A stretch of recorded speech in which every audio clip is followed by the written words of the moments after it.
Okay, then I guess again we can start. So so it's a great pleasure to have Zhenjie Ren from University Paris Dauphine, former colleague of mine, to have him here with us to talk about connection between mean field representation, mean field optimization, and neural network using regularization. So please go ahead, Zhenjie. Thanks again for joining us. And we'll feel free to interrupt if we have questions, but if you prefer, you can save them for later. Thank you. Thanks for the invitation and the introduction. Yes, as you said, I will talk about the connection between the so-called mean field optimization and the training of a neural network. So let's start with this simple example. Given a two-layer neural network, or in other words, one layer with one hidden layer.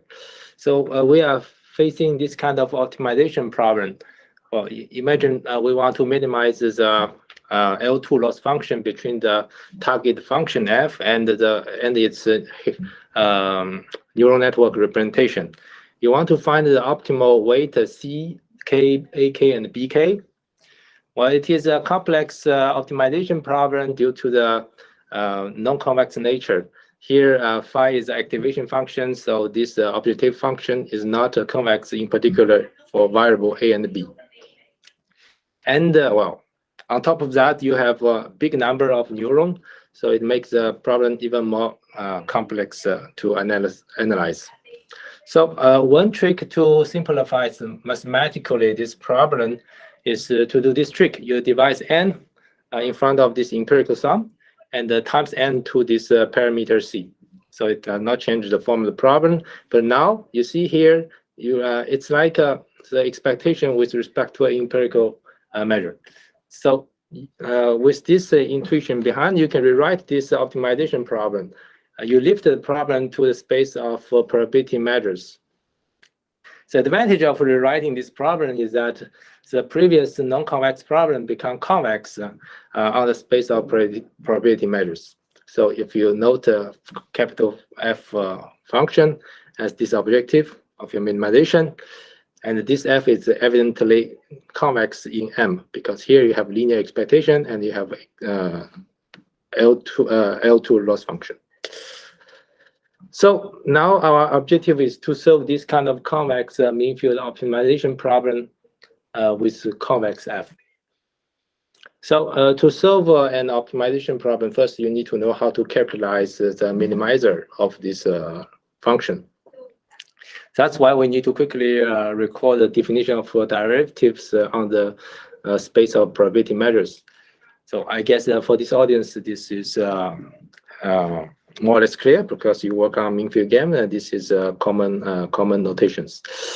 So we say a function is differentiable with linear derivative noted as df over dm if this function df over dm satisfies this Taylor expansion on the space of probability measures. Two examples which play well, essential rules. So first is the linear example. If it's just the linear expectation of a given function phi, then the linear derivative is just this integrand function itself. And a bit more advanced, so if there's a composition of function g and the linear expectation inside, then you can apply chain rule to compute this linear derivative. Well, still the same thing. Well, why this derivative helps you to characterize the minimizer? Well, let's see. F convex. Taking the example F is convex on the space of probability measures, you have this inequality. You move the red part to the right-hand side. And then now you use the definition of linear derivative on top of it. And then pass limit epsilon go to 0, you use dominant convergence theorem. You get this is first order inequality. And this first order inequality implies immediately a sufficient condition for M to be minimizer. Because if the blue term here is constant, then the right-hand side of the inequality equal to 0, thanks to the fact that M and M prime are both probability measures with mass equal to 1. And this is correct for any M prime, which means Fm is smaller than any F of M prime. So this gives you a sufficient condition. So in our research, as you can see later, we are more interested in the regularized version of this mean field optimization problem. Why? That's because, well, once you regularize the problem, it becomes easier to solve. And in particular, you can use a stochastic process to approximate the minimizer.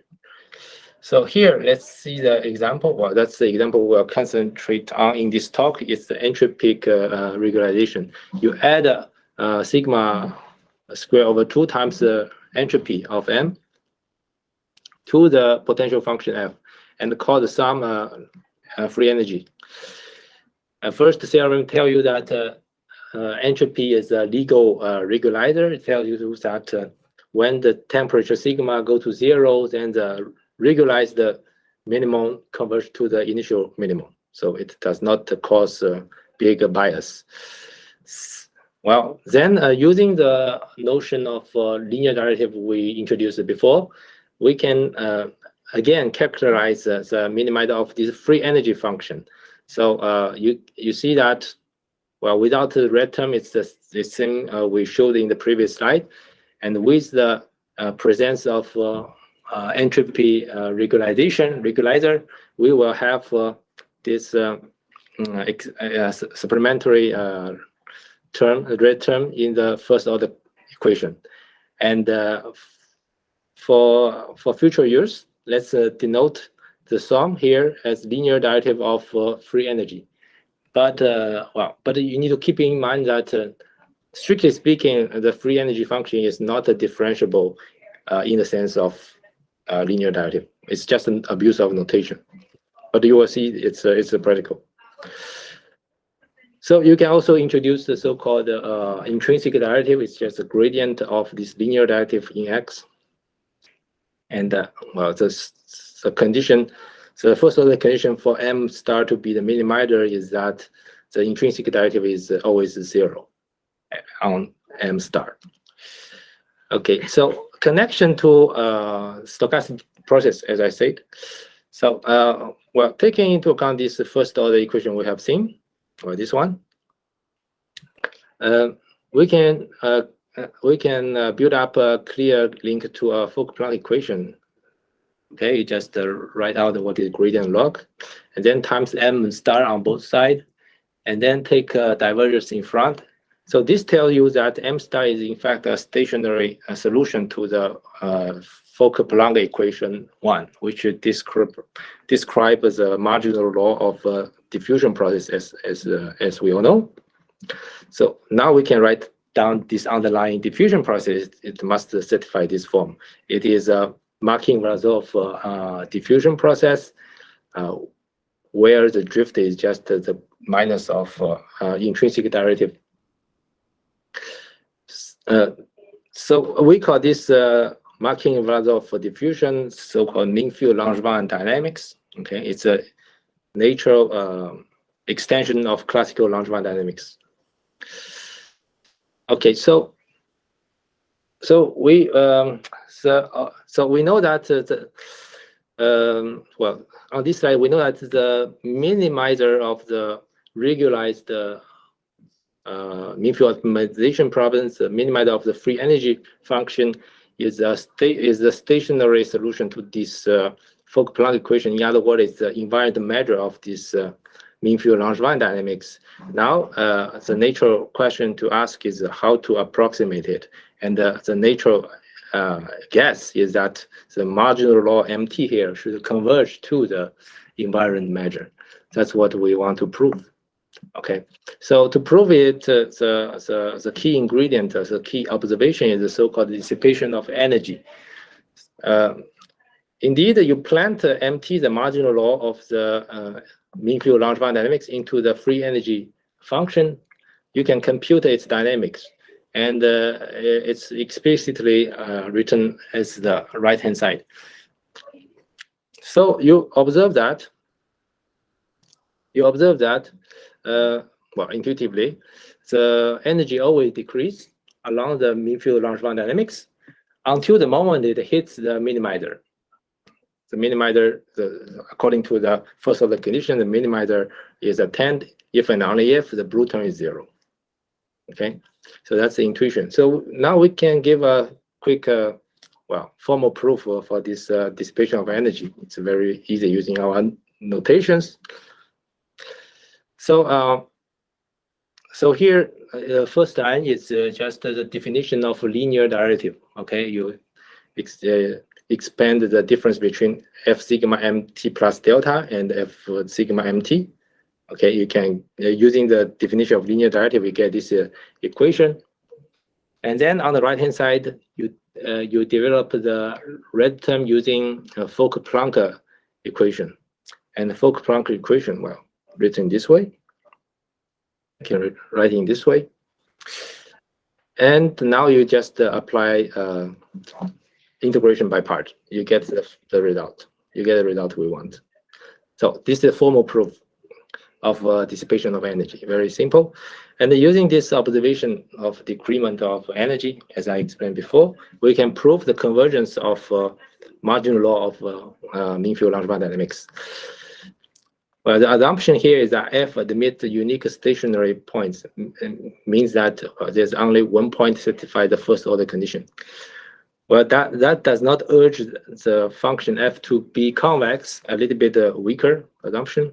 So under this assumption, we can prove the marginal law converges to the minimizer of the entropic regularized problem in Wasserstein distance. Okay, that's the first convergence result. And later, by other researchers, in particular Nidanda and his co-authors, also as well as Shida. So last year they proved the convergence rate for this mean field Langevin dynamics. So I would like to present their argument quickly. Well, the argument, the key ingredient is the log Sobolev inequality and the convexity of F. So for their result, So for their result, they really need F to be convex. So here we only need F to have only one stationary point. So let's see. So it's not so difficult. So I write down the formal proof. So again, you will use the dissipation of energy. Okay, you still need to write this. And now you note that the right-hand side can be written as the relative Fisher information, given m hat t, the reference measure, which is defined as a Gibbs measure with potential equal to the linear derivative of f at the point mt. Okay, and now that's the all right. So because you can verify that by definition, you should satisfy this first order equation. Yes. So m hat t in fact solves this linear optimization problem. Linear means the first term here is linear in M. Okay. So now that's the place you apply log Sobolev inequality. You can dominate entropy using Fisher information times constant. And now if you can rewrite the relative Fisher information by the difference between two energy function. Okay. To linear energy function. In particular here, the orange part, there are two orange part, okay? And now you compare to the definition of m hat t, you know that mt is the minimizer of this linear optimization problem. So basically you can replace mt, these two orange mt, by any measure. So in particular, we replace it by the global minimizer m star. Okay, and now let's focus on the underlying term. The underlying term using the first order inequality we have seen in the slides before. It can be dominated by the difference between the potential fmt and fm star using the convexity. So here by going through this formal proof, we see that the ingredient here is the log Sobolev inequality and the convexity of the potential. You need both of them. So now, by definition of energy function, it's just the sum of potential function plus entropy. you know that the right-hand side at the end is dominated by minus c times the difference between the energy at time t and the minimal energy. So now you get the contraction of energy, get to the exponential convergence, and c is the convergence rate here. Okay, so that's their proof. So since it's quite simple, I present it in a little bit detail. So so later, in fact, just last month, with my student, we go one step further. So now we know the exponential convergence of mean field Langevin dynamics, but in reality, in the numerical simulation, what we can do, we cannot compute the marginal law of the Markin-Vlasov diffusion. Exactly, right? So what we can do is to simulate the corresponding particle system. So in order the empirical law of the simulated particle system is close to the mean field Langevin dynamics, to the marginal law of the mean field dynamics for big time, for bigger marginal time t. You need a propagation of chaos result which holds true for big T. Okay, that's the motivation for us to study the uniform in time propagation of chaos. That means the constant in the propagation chaos result is independent of time. So that ensures you that the particle system, the empirical law of the particle system you simulate in your numerical test should be close to the marginal law of MFL, even when the time is bigger. Okay, so well, mathematically, what we study is to introduce this coupled n particle system, okay, and call it marginal law m bracket n. And well, we introduce this linear.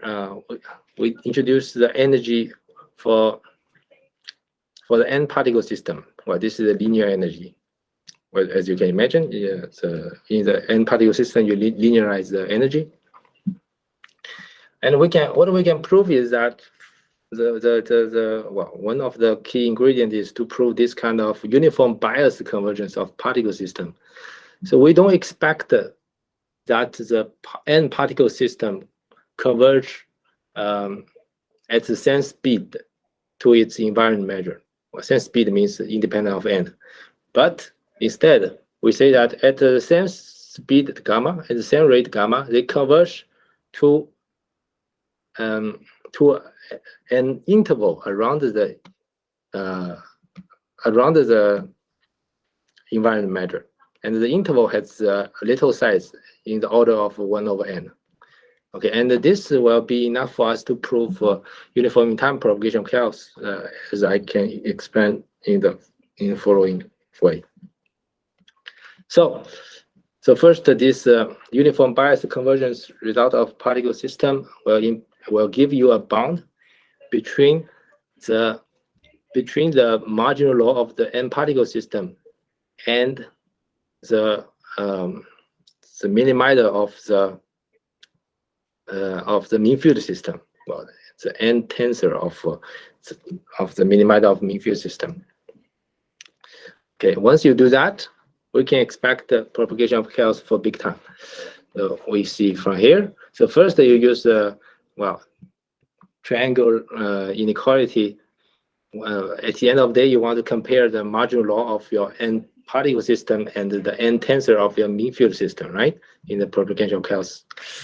So now you use triangle inequality to separate it into two parts. So you compare both with the n tensor of the minimizer of the mean field problem.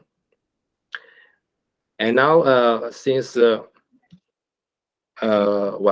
fact, we know that for m star, we have Talagrand transport inequality, so we can dominate the square of W2 distance, Western 2 distance by relative entropy. And since we have estimator here for the relative entropy between m bracket n t and the minimizer times the n, so the first term we can already dominate it by something exponential conversion to 0 plus 1 over n size error. And for the second part, that's because of the result of Nidanda and Shida. So the convergence of mean field Langevin marginal law. So both will be dominated by this kind of term, and this gives you the propagation of chaos for big time. And propagation for small time is classical, so we don't need to work on that. So that's the strategy to prove a uniform in-time propagation of chaos for mean field Langevin particle system. And well, here I only show you the result, the propagation of chaos in the sense of watch time to this distance. In fact, we can also prove this type of result for in the sense of relative entropy. You just replace W2 square here by H. Okay, you can also get a similar result. It's a little bit more technical involved, so I will skip it. So so till now we somehow go through the connection between the MFL mean field Langevin dynamics and the mean field optimization problem regulated by relative by entropy. So we have a solid theory for it. Somehow the particle system you numerically simulate should approximate the minimizer. So we can consider it's done. Okay. So now we will move to some extension. So here is the first simple extension. So before we look at this mean field optimization problem, but here we add a marginal constraint. So we say that among all those admissible measures you can choose, you should fix a marginal law. So there's a dimension y, and on this dimension y, there's a fixed law, mu.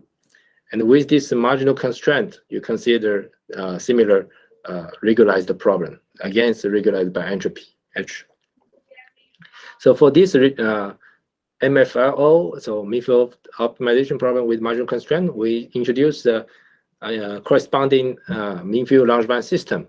So the system means that, in fact, for each y, you will have a mean field Langevin, and you will have well, for each y you have one, and so you obtain a system of mean field Langevin, and this system will lead you to the minimizer of the problem with marginal constraint, and the proof, in fact, is quite similar as before. The motivation of studying this kind of mean field optimization with marginal constraint is indeed the optimal control. Okay, so in the optimal control problem, let's see this optimal control problem. Well, the blue thing is the optimal control problem. You want to minimize this control problem with running cost L and the terminal cost G. Okay, and you write it in a relaxed form. So the control here is this my. Okay, so y is what? Y is just the time in this control problem, optimal control problem, and the marginal law you fix on the dimension of y is just the Lebesgue measure on time horizon. Okay, so in this example of optimal control here, you can see the correspondence. And by writing the optimal control problem here, well, of course, you need to add this entropy regularization. This will go into the framework of this mean field optimization with the marginal constraint. So here, well, here you see the product measure here. So it's just m dx dy, right? So you replace it. So here you see that the blue part is you can simplify abstractly write it as a function of m. Okay, function of m. So now you get a formulation which is exactly the same as the abstract framework. then you can expect that there will be a mean field Langevin system which lead you to the optimal control. Of course, under condition. Okay, another extension is to extend the previous result to the kinetic mean field Langevin dynamics. So instead of the overdamped case we have seen, now we introduce this underdamped or kinetic system, still in the sense of Langevin, mean field Langevin. So the corresponding energy function will be written as follows. So now you will have this supplementary kinetic energy. So again, using similar technology, a little bit more complex, you can prove that the marginal law of this kinetic mean field Langevin converge to the minimizer of this energy with kinetic part. So well, for this kinetic context, we have only proved the convergence without the rate, but we are now working on the rate. I think there will be not a big problem. We are, and also propagation of chaos. We are working on that. So maybe you are more interested in the application. So that's what we will show in the photos. So application to GAN. So generative adversarial network. So well, everybody knows here. So we want to sample a target probability measure mu hat, which is only empirically known. You know the sampling of this kind of measure. And how to do that? So we aim to sample mu hat. Well, let's suppose what we can sample is mu, and of course we want to minimize the distance between the sample we can do mu and the target sample mu hat. Sorry. And now use duality of transport. Well, for Washington 1, you say that, well, in fact, it's the same thing as solving this min-max problem. And the max here is taken among all those Lipschitz 1 function. And of course, numerically, it's difficult to go through all the Lipschitz 1 functions. So what you will do is to go through those functions which can be represented by neural network. And here, well, from the first slide, we say that a neural network is is just a presentation in this form. Okay, a presentation in this form. X is the neuron, M is the law of neuron, the weight on the neurons.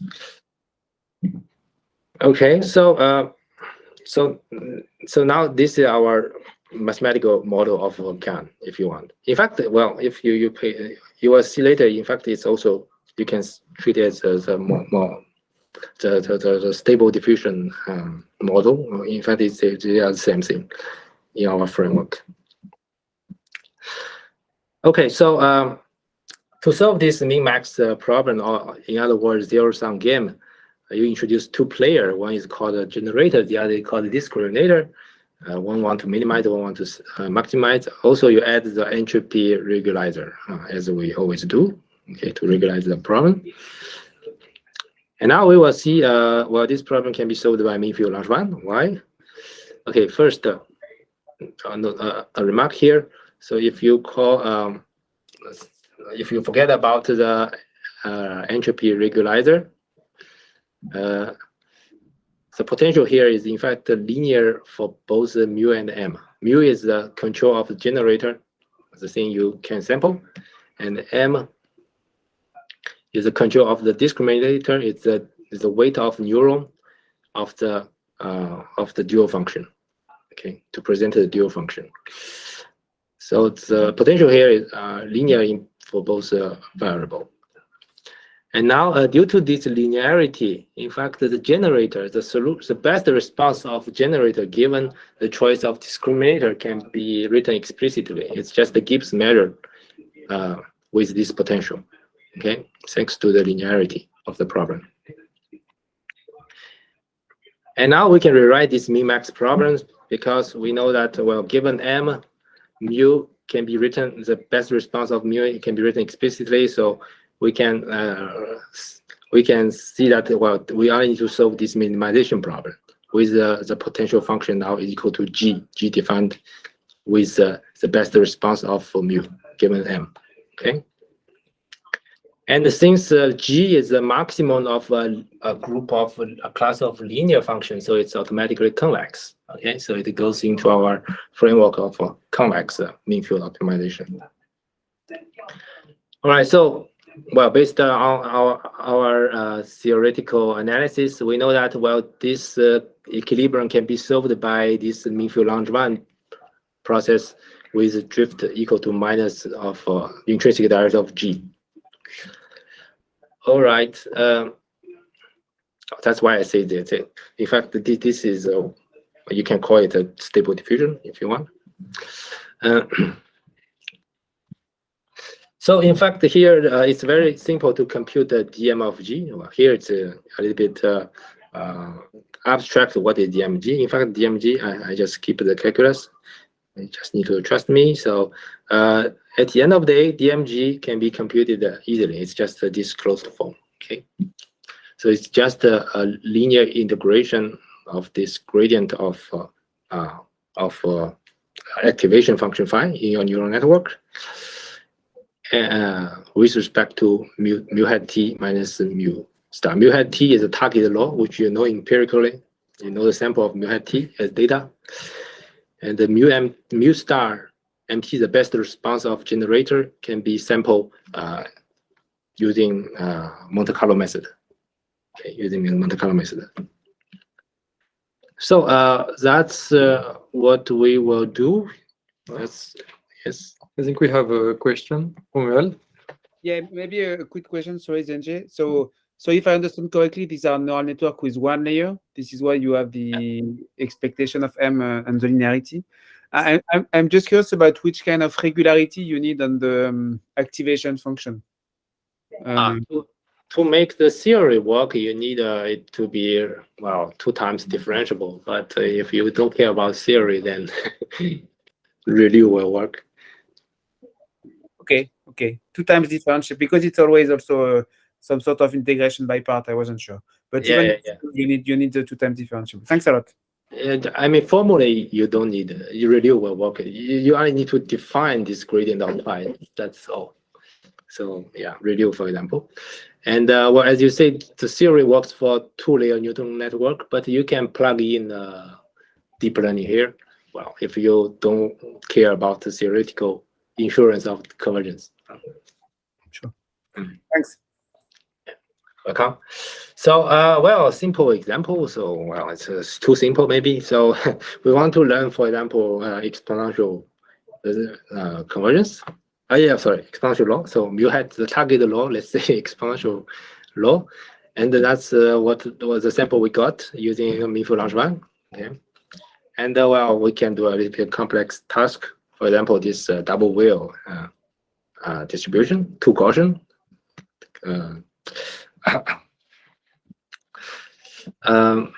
Yeah, so for this example, we can apply the kinetic mean field Langevin. It will do the same job. Well, maybe in some sense better, but not much better. In fact, it's similar result.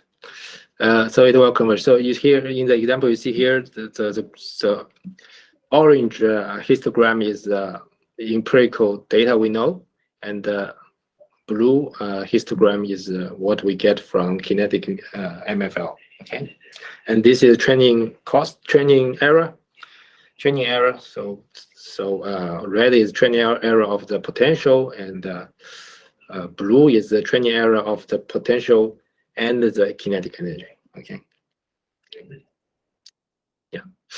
So last part of this talk. So again, about this entropy regularization of mean field optimization problem, but now we replace our algorithm.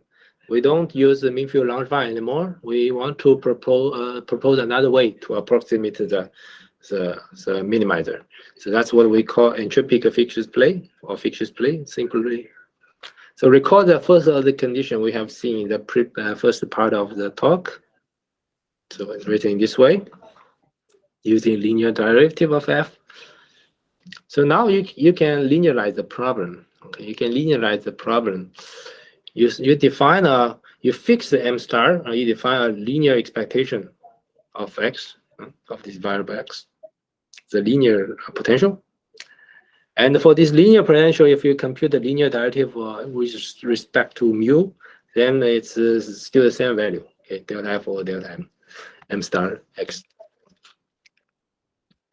That's the example we have seen in the introduction of linear derivative, if it's a linear expectation.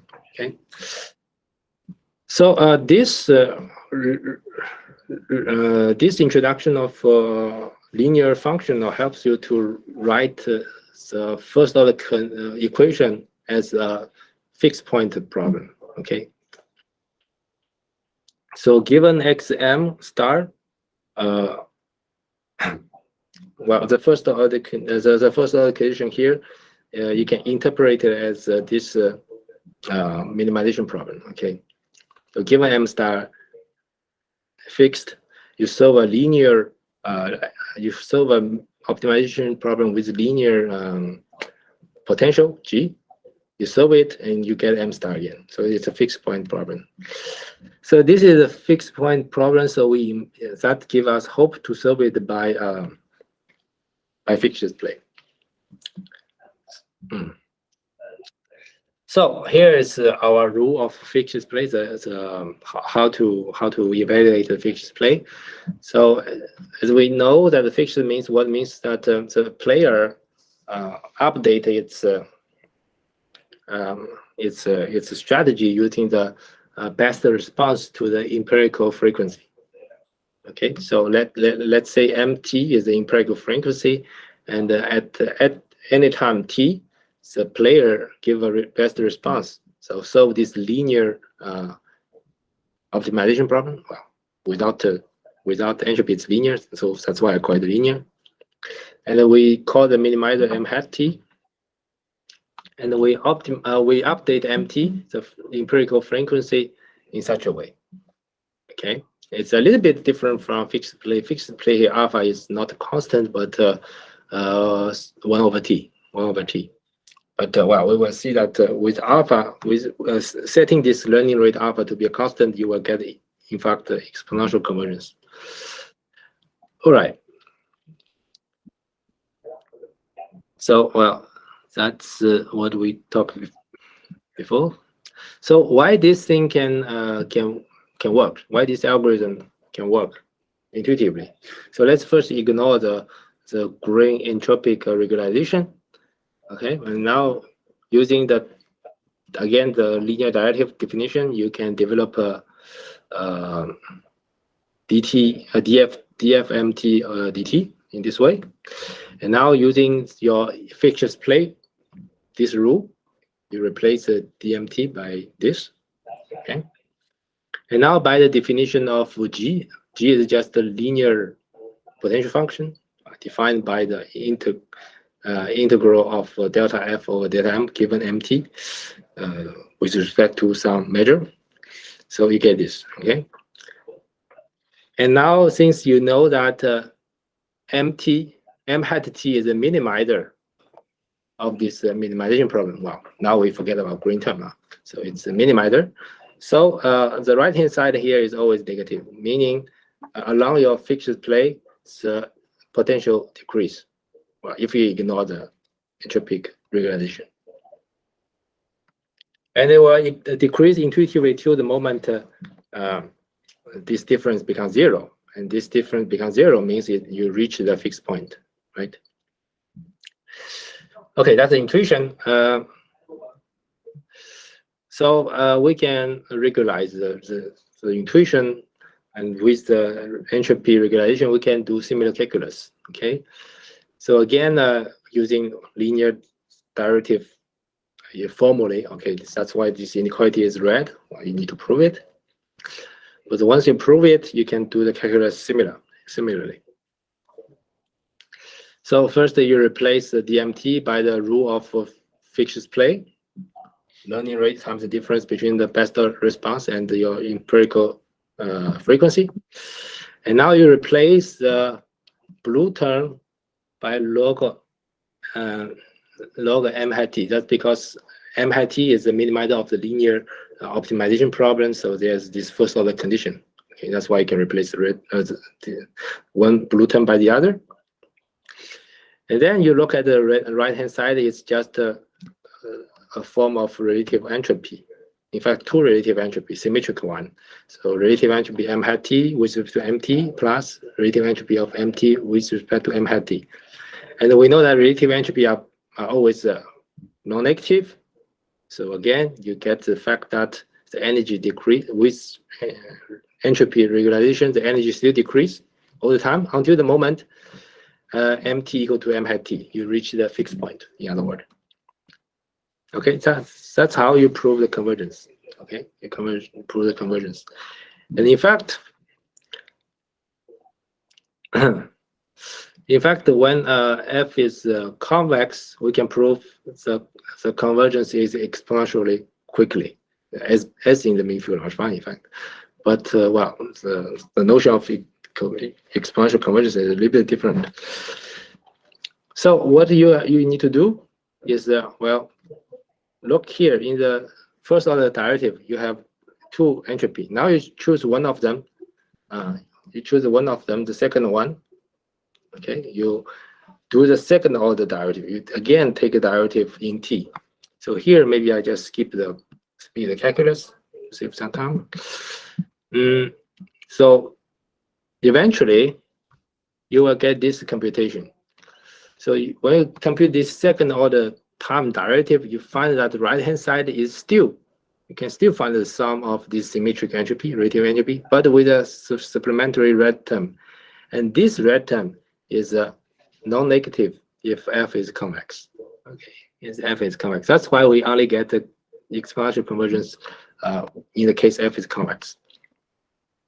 So let's conclude here. So the first order computation tells you the time derivative of energy is negative constant times symmetric entropy. And the second order computation tells you there's this inequality. So the second derivative is dominated by negative constant times the symmetric entropy, same thing.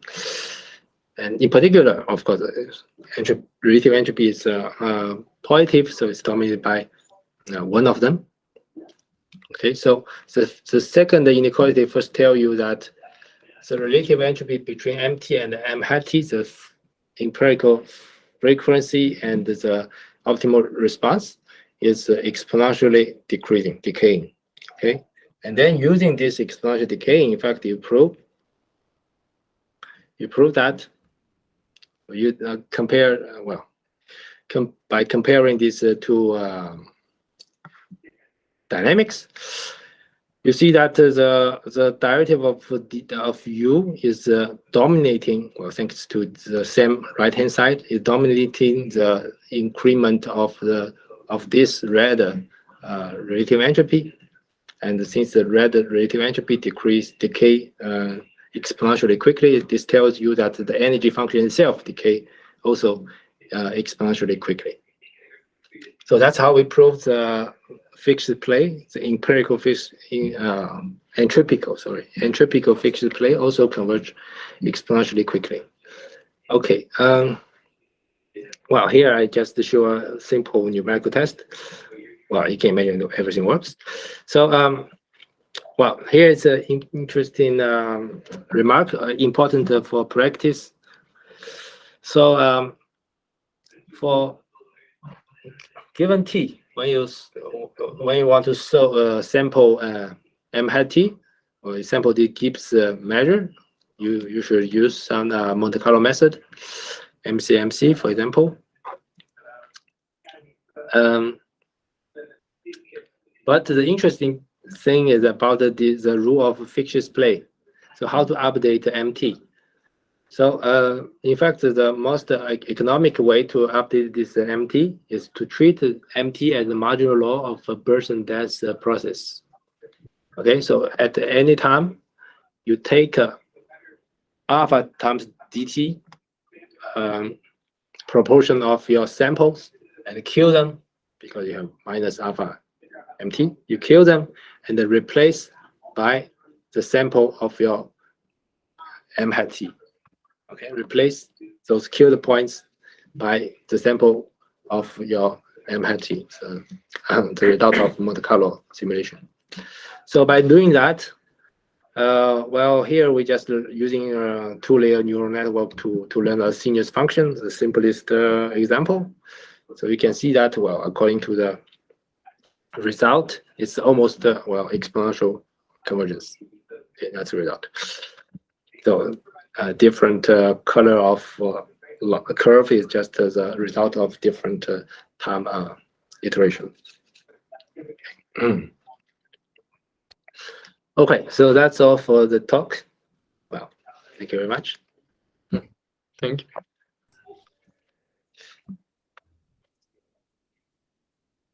Thanks a lot, Zhenjie. Thanks a lot. Are there any questions or comments? I see, well, Mathieu, you can start.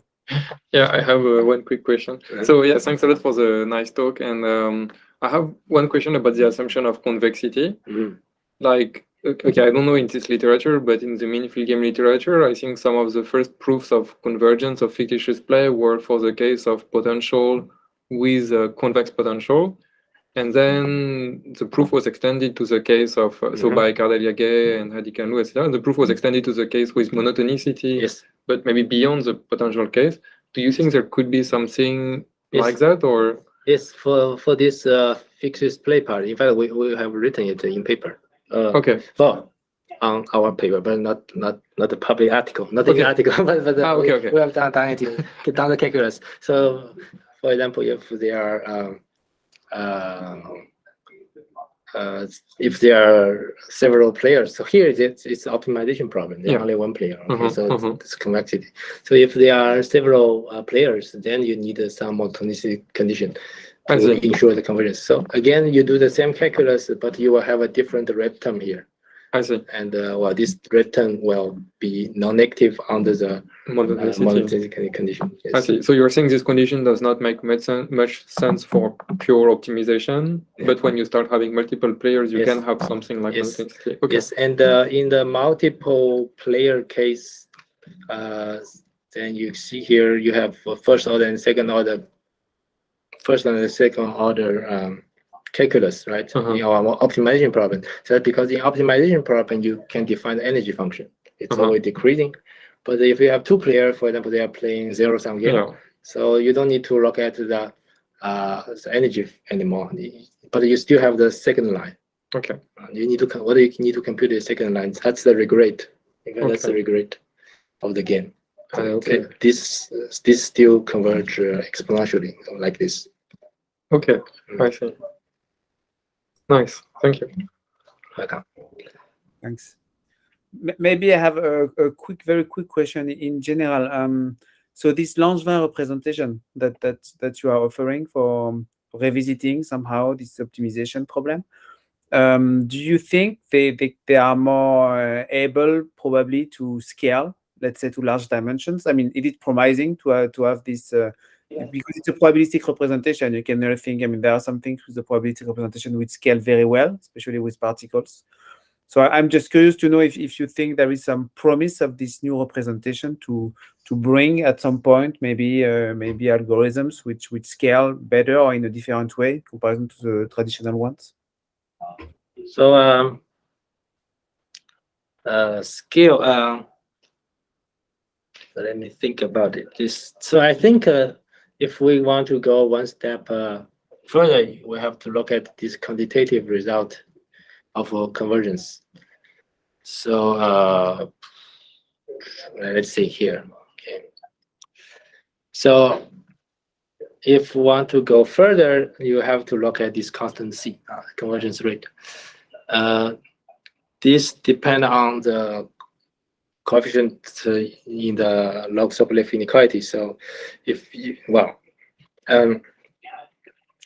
in some problem, this cost, for some potential F, let's say, this C, this factor of LSI, log sublift inequality, is dimension free. Okay, so somehow you add the dimension, it will not make the Langevin conversion slower. Okay, so you need to respect this structure of potential. It's not true for any kind of potential, but for some potential, this can be true.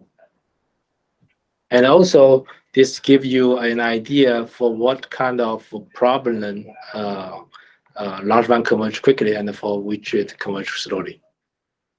So, well, as I told, we have discussed with Matthew before the talk. So in fact, the intuition, or well, at least not the rigorous math, tells us for a function in the supervised learning. So it's the first example we have seen in the talk. If the given function is regular, if the learning function is regular, we can use we can expect that the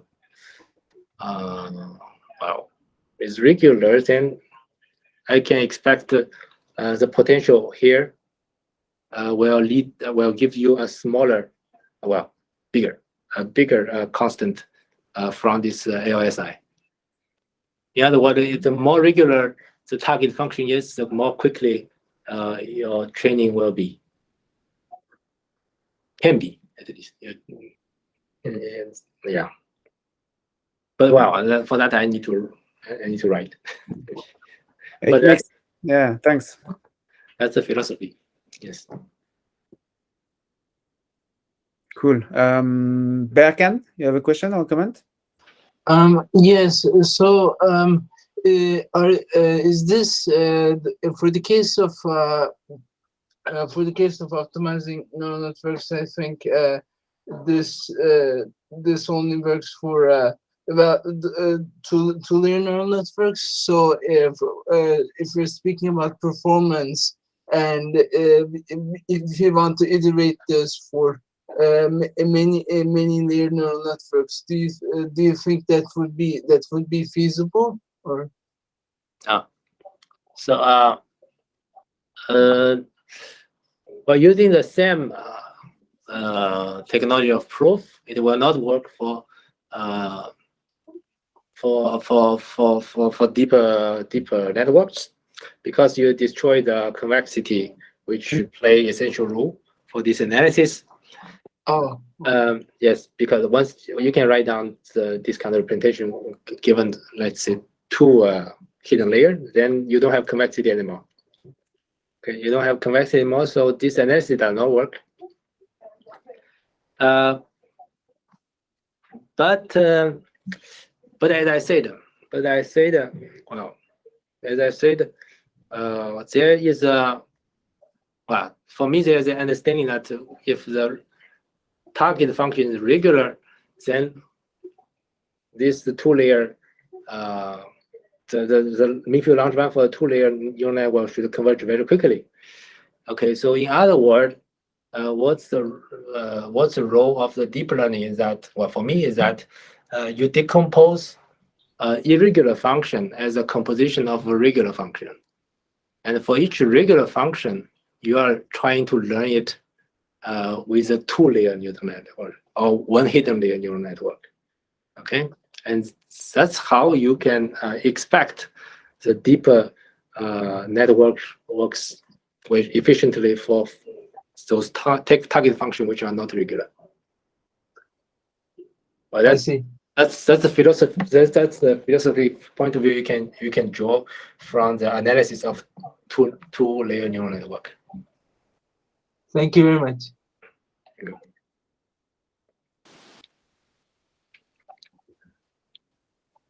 Great. Yeah, Matteo, maybe you want to say something? Yeah. Can I have just two small questions? The first one is when you calculate the optimization with the marginal constraint, you are just constraining in one direction, so with the interval over y, or there are multiple constraints on the marginal low? Yeah. So what's the question?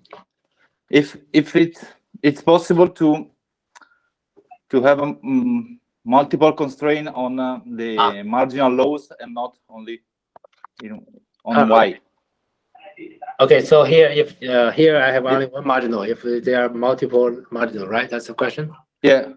Okay, if that's there's a multiple marginals, the problem will be different. It's like well, forget about the probabilities measure space. So if there's only one marginal, then you just characterize the the optimization problem using partial directives, right? And if there are two marginals, then to change the story, it becomes optimal transport problem. Yeah, what I was thinking about, Yeah. about optimizing over the transport plans, but yes, but for that, well, it will be different at least. Well, I was thinking about this. You will have something like a synchrone. You need to you fix the marginal, you solve the optimization for the other, and iterate. And optimizing over a sequence of transport plans, let's say, so multiple transport plans. Yes, well, if there are more marginals, then I think that will not change much. So I think two marginal and n marginal are the same problem.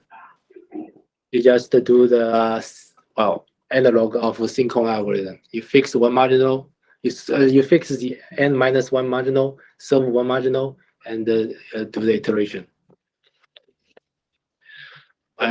Philosophically, it should converge, but we didn't prove mathematically. But I think it will be interesting to look into. Okay, thank you. Thank you.